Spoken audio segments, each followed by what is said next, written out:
नमस्ते सबैजनालाई। आज चाहिँ म थोड्डु भन्ने आइल्यान्डबाट दुईजना फ्रेन्च टुरिस्टको साथमा ठ्याक्कै माले आइपुगेको छु।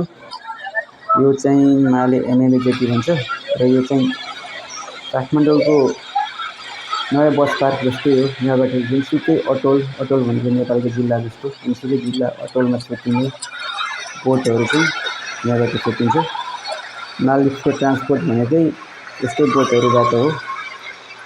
सानो सानो टापु भएको कारणले र अझै अलिक लङ डिस्टेन्स भएको अटोलहरूमा चाहिँ सी ट्याक्सी हुन्छ कि उड्ने खालको सानो सानो हेलिकप्टर हुन्छ, त्यस्तोबाट ट्रान्सपोर्ट गर्छ यो मालदिभ्सको जनताले चाहिँ हैन।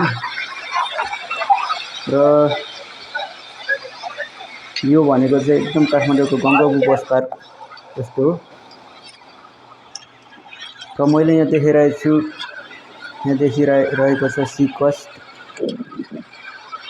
यो सी कोस्ट भनेको चाहिँ यो के भने यो तटीय सुरक्षाको लागि हो कि। यो चाहिँ समुद्र तटमा कुनै पनि किसिमको घटना भयो, कुनै पनि पानी जहाजहरू यसो बोटहरू पल्टियो, मान्छे त्यो अवस्थामा चाहिँ तुरन्तै रेस्क्यु गर्ने अनि हस्पिटलसम्म पुर्याइदिने हैन।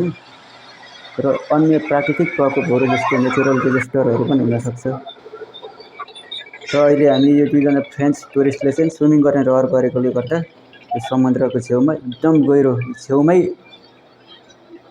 30 फिट गहिरो छ यो पानी। यहाँ चाहिँ हामी स्विमिङ गर्न आएको छु र उनीहरू स्विमिङ गरिरहेको छ। म चाहिँ कुनै कथामा डुबिहाल्छन् कि भनेर हेरिरहेको छु। र यो चाहिँ अस्ति मैले आर्टिफिसियल देखाएको थिएँ, यो चाहिँ रस खानु हो। यहाँ चाहिँ बेलुका चाहिँ एकदम लग्जरीहरू देखिन्छन्। र त्यो परदेखि यो चाहिँ यो कार्गो बोट हो। यो चाहिँ अन्य विभिन्न देशबाट चाहिँ यो ठाउँमा कार्गो बोटहरू आउने